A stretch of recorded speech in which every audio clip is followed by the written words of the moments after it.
ఓం మహాగణాధిపతయే నమః. ఓం గురుభ్యో నమః. ఓం శ్రీమాత్రే నమః.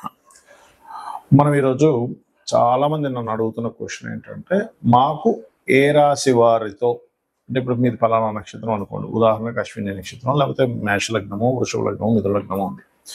మాకు ఏ నక్షత్రము వారితో లేదా ఏ రాశి వారితో మాకు పడకపోవడం జరుగుతుంది, మేము ఎవరితో జాగ్రత్తగా ఉండాలి అని అడుగుతున్నారు. అయితే దీనికి శాస్త్రంలో తారాబలము అనేటువంటిది ఒకటి ఉంటుంది కదా, ఆ తారాబలం ఎంతవరకు కరెక్ట్ చూసుకోవాలి. అలాగే మరొక విషయం ఏంటంటే, ఇక్కడ అసలు శాస్త్రంలో చెప్పినటువంటి అంశం ఏమిటి?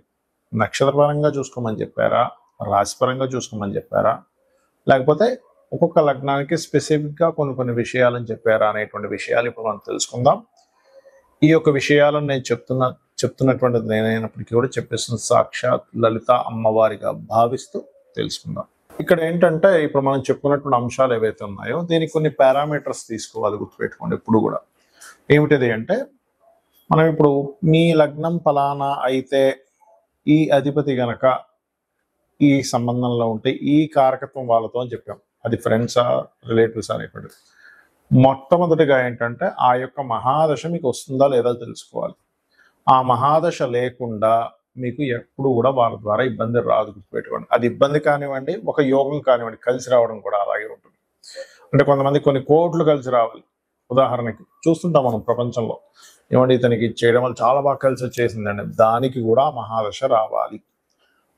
Point number 2. రెండవది ఏంటంటే, ఇక్కడ రెండో పాయింట్, ఆ మహాదశ రాకపోయినా ఆ మహాదశ ఫలితాలను ఇచ్చే గ్రహం మరొకటి ఉంటుంది. ఆ జ్యోతిష్ శాస్త్రంలో దాన్ని పిఏసి అంటారు, ప్లేస్మెంట్, ఆస్పెక్ట్ అండ్ కంజంక్షన్. అంటే అది ఏ గ్రహంతో కలిసి ఉంది, ఏ గ్రహంతో చూడబడుతుంది, అదేవిధంగా ఏ గ్రహంతో ఏ రాశిలో ఉంది, ఏ గ్రహంతో కలిసి ఉంది, ఏ గ్రహంతో చూడబడుతుంది. ఈ కనెక్టివిటీ వల్ల అసలు ఈ ఫలితాలు ఈ గ్రహం ఇవ్వకుండా ఇంకే గ్రహం ఇస్తుంది అనేది కూడా తెలుసుకోవాలి. రెండవ పాయింట్. ఇక మూడవ పాయింట్ ఏమిటంటే, మీకు ఏదైనా ఎవరితోనైనా ఇబ్బంది ఉన్నప్పటికీ కూడా ఒక యోగం ఉంది. ఉదాహరణకి అంటే ఒక చిన్న ల్యాండ్ ఏదో కొన్నారు, అది పలానా రిలేషన్స్లో ఎవరి ద్వారా కొనడం జరిగింది, అది నష్టపోయింది. కానీ ఒక పెద్ద యోగం ఉందనుకోండి మీ జాతకంలో, దాని తర్వాత మీరు మళ్ళీ మంచి ఫలితాలు కూడా పొందుతారు.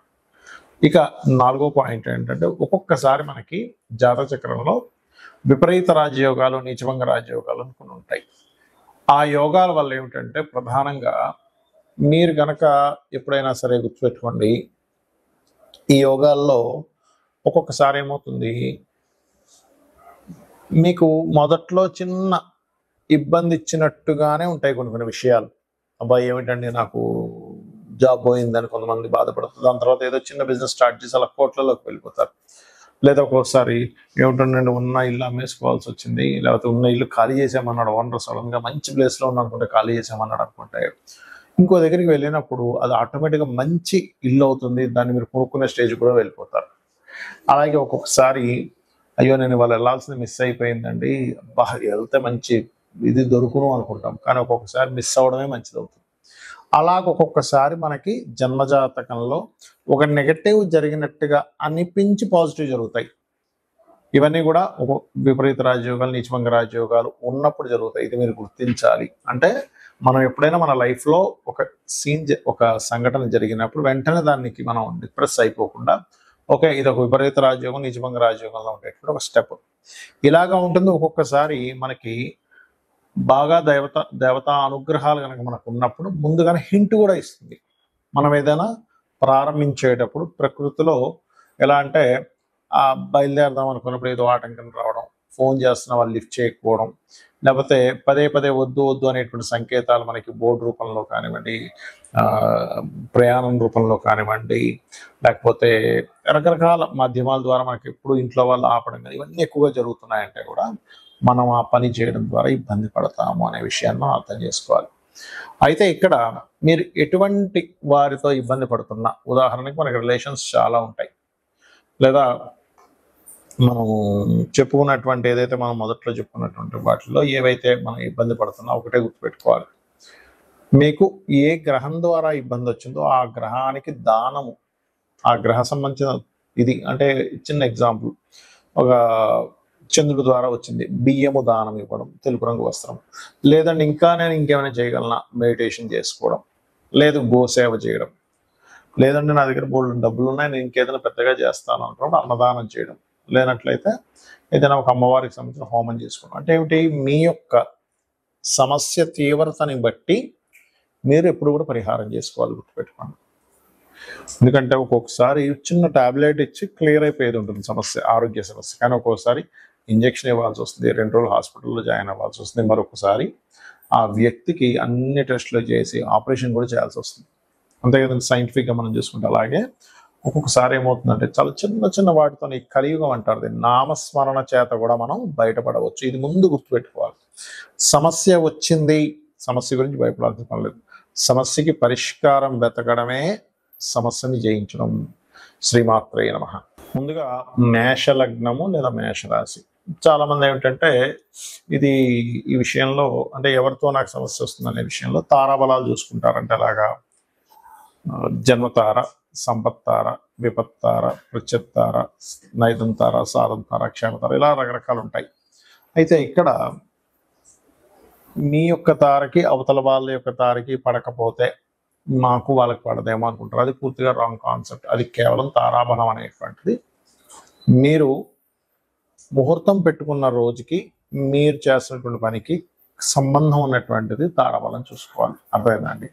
అంతేగాని అలా కాకుండా ఏదో జనరల్గా చూసేసుకునేటువంటిది కాదు. ఇది ప్రధానంగా గుర్తుపెట్టుకోండి.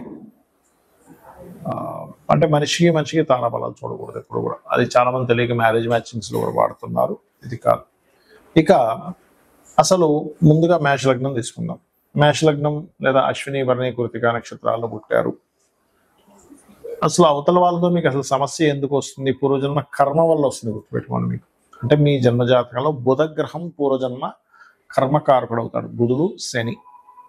అంటే ఏమిటి, ఏదైనా వ్యాపార లాభాల కోసమని, వ్యాపారం చేయాలని వ్యాపారస్తులకి మీరు అప్పు ఇవ్వడం ద్వారా, అందులో ముఖ్యంగా బంధువర్గం వారి ద్వారా, లేదా అన్నదమ్ముల వారి ద్వారా, లేదా బావమరిది వారి మూలంగా, లేదా ఆ వరుస వారి ద్వారా మీరు ఏదైతే అప్పు ఇస్తారో, పలానా ఒక 1 లక్ష రూపాయలు ఇస్తే 2,000 3,000 వడ్డీ వస్తుందని, అలా 10 లక్షలు ఇచ్చి నెలకు 30,000 జనరేట్ అవుతుంది కదా అనేటువంటి భావనతో మీరు ఇచ్చారు అంటే కనుక మీకు ఎక్కడా కూడా దాని ద్వారా ఇబ్బంది అనేటువంటిదే తప్ప మీకు ఎక్కడ లాభం ఉండదు. ఇది డ్యామ్ షూర్, ఇంకా అందులో డౌట్ లేదు.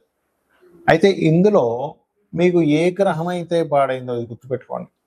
ఇప్పుడు బుధుడు పాడవడం ద్వారా జరుగుతుంది. బుధుడు పాడవడం ద్వారా, శని పాడడం ద్వారా ఈ మేషలగ్నం వాళ్ళకి ఆ మహాదశలు, అంతర్దశలు వచ్చినప్పుడు ఈ యొక్క విషయంలో చాలా ఇబ్బంది పడతారు. అంటే వీళ్ళు ఈ లైఫ్లో ఈ బంధువర్గం కానివ్వండి, అప్పులు ఇవ్వడం కానివ్వండి, అప్పులు తీసుకోవడం కానివ్వండి, బావమరిది లేదా మామయ్య వరుస వారితో కానివ్వండి, బిజినెస్ పీపుల్ ఎవరైనా ఫ్రెండ్స్గా ఉండడం వల్ల కానివ్వండి, వీళ్ళతో ఇబ్బంది పడతారు. అయితే మరి ఈ ఇబ్బంది ఫలానా నక్షత్రం వారితో పడతారా అనేటువంటిది ఎక్కడా ఉండదు.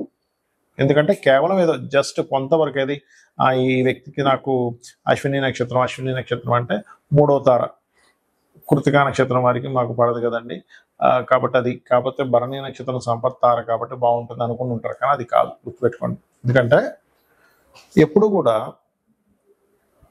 ఈ తారాబలం అనేటువంటిది నేను ఇందాక చెప్పినట్టుగా ముహూర్తానికి వాడాలి. ఇది చూస్తుంటారు కొంతమంది, కాకపోతే అది పూర్తి ఫలితాలు ఇవ్వవు. మీ పర్సనల్ చార్ట్లో ఏ ప్లానెట్ పాడైందో చాలా ప్రధానంగా తీసుకోవాలి. మేషం వారికి బుధుడిని, శని చాలా జాగ్రత్తగా తీసుకుంటూ, నేను ఇప్పుడు చెప్పినటువంటి కారకత్వాల వాళ్ళతో చాలా జాగ్రత్తగా ఉంటూ దీని నుంచి బయటపడాలి అంటే ఆ బుధుడు, శని ఏ గ్రహాల ద్వారా పాడయ్యాయో చూసుకొని సూర్య నమస్కారాలు ఎక్కువగా చేయడం, సూర్య ఆరాధన చేయడం. అయితే ఇక్కడ మీకు అనిపించవచ్చు, ఏమంటే మరి సూర్య భగవానుడు కనుక పాడైతే అప్పుడు సెకండ్ ఆప్షన్ గురువు. ఎందుకంటే మేషలగ్నం వారికి సహజంగానే మనిషి ఆవేశపూర్వకంగా ఉంటారు, కానీ మనసు వెన్న చంద్రుడు 4వ అధిపతి కాబట్టి వీళ్ళకి జీవిత భాగస్వామి ద్వారా కూడా కొంతవరకు ఫైనాన్షియల్ సపోర్ట్స్ ఇవన్నీ ఉంటాయి. మంచి సేవా కార్యక్రమాలు కూడా చేస్తారు. కానీ ఇక్కడ ఇరుక్కుపోతుంటారు. ఇది జాగ్రత్తగా చూసుకుంటూ ఎంత మీరు సూర్య నమస్కారాలు చేసుకుంటుంటే అంత బాగుంటుంది.